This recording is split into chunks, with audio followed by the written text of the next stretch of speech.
स्वागत आहे आपल्या सर्वांचे moral stories in Marathi for kids पॉडकास्टच्या दुनियेमध्ये।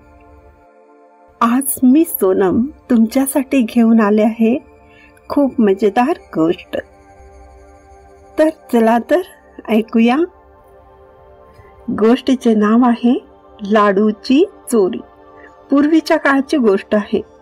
दोन तरुण एका मिठाईच्या दुकानात गेले। दुकानदाराचे लक्ष दुसरीकडे आहे पाहून त्यातल्या एका मुलाने जवळच असलेल्या एका थाळीतील एक लाडू उचलला आणि दुसऱ्या मुलाच्या हाती दिला। त्याने तो लाडू पटकन खिशात टाकला। थाळीतील एक लाडू कमी झाल्याचे लक्षात येताच तो हलवाई त्या तरुणांना म्हणाला, तुम्ही दोघेच जण इथे आहात, तेव्हा तुम्हा दोघांपैकीच कोणीतरी एकाने तो लाडू चोरला आहे। त्यावर प्रत्यक्षात लाडू चोरणारा तरुण बोलला, देवा शपथ, मी खरं सांगतो, लाडू माझ्याकडे नाही।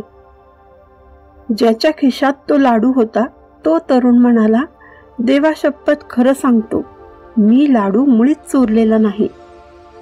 दुकानदाराला खरे काय ते माहीत असूनही केवळ यांच्या भाषिक कसरतीमुळे त्यांची चोरी तो सिद्ध करू शकला नाही। तात्पर्य, भाषेच्या कसरतीमुळे एखादा इसम निरपराधी असल्याचे सिद्ध करता आले नाही तरी प्रत्यक्षात तो अपराधी असू शकतो। माझ्या आवाजात म्हणजे सोनमच्या आवाजात। जर ही स्टोरी तुम्हाला आवडली असेल तर या पॉडकास्टला फॉलो करून रेट करायला सुद्धा विसरू नका। पुन्हा भेटूया नवीन गोष्टीमध्ये। धन्यवाद।